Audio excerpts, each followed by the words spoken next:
made up of 2 software engineers, an electrical engineer, a privacy specialist, and 2 global health professionals. And our product, ProxiMe.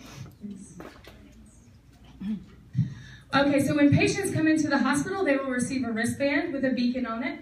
The beacon has Bluetooth, low energy. There's no Wi-Fi that is needed for this. It monitors the temperature and the heart rate of the patient. And it is connected to a beeper that is on the clinician's belt. The clinician voice pairs, activating the connection between the beeper and the bracelet with the beacon on it. The beacon can also be used in identifying lab samples. It can be sent with the blood sample, so this is a different beacon. So you have one that is on the patient and you have one that is sent to the lab so that they can be paired together.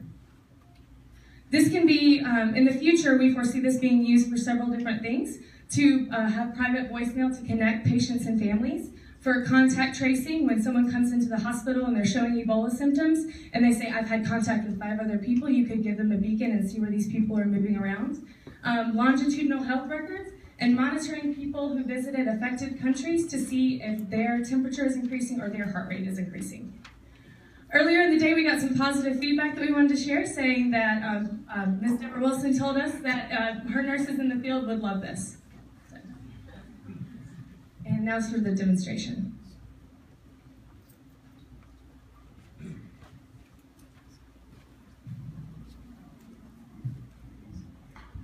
So what you're seeing is the proximity sensor in the upper left-hand corner of the phone. Is what you're trying to do with live too. As we approach the thing, and you see the light that is confirming which of the multiple patients that might be in range you're actually pairing with.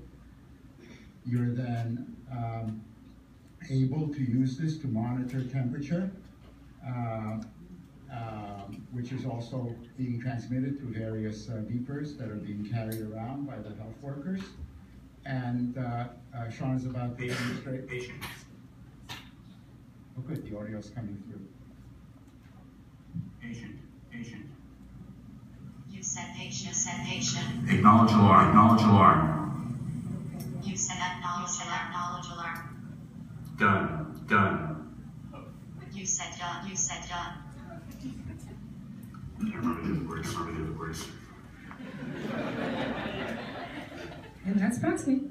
An unedited demo.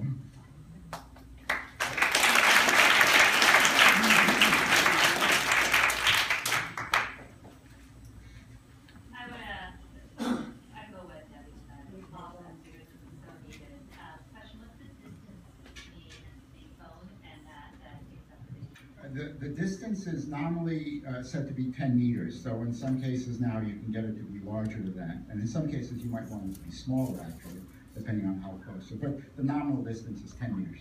You would have to take the receiving device into the ET. Oh yes, and it's worn as a beeper with a lapel microphone. Underneath the PPE. Yeah, it's not, it stays with you, it's just hooked to your greens, these scrubs.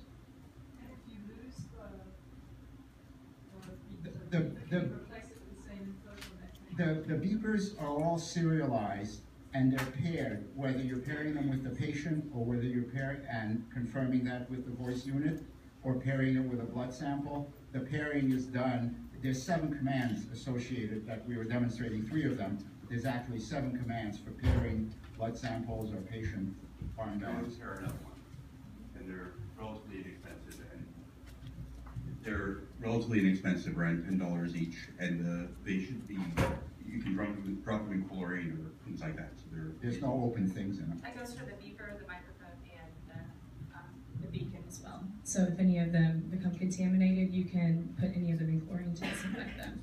And so like if the patient is there and they're finished, they're being discharged, you could use that beacon again if you disinfect it.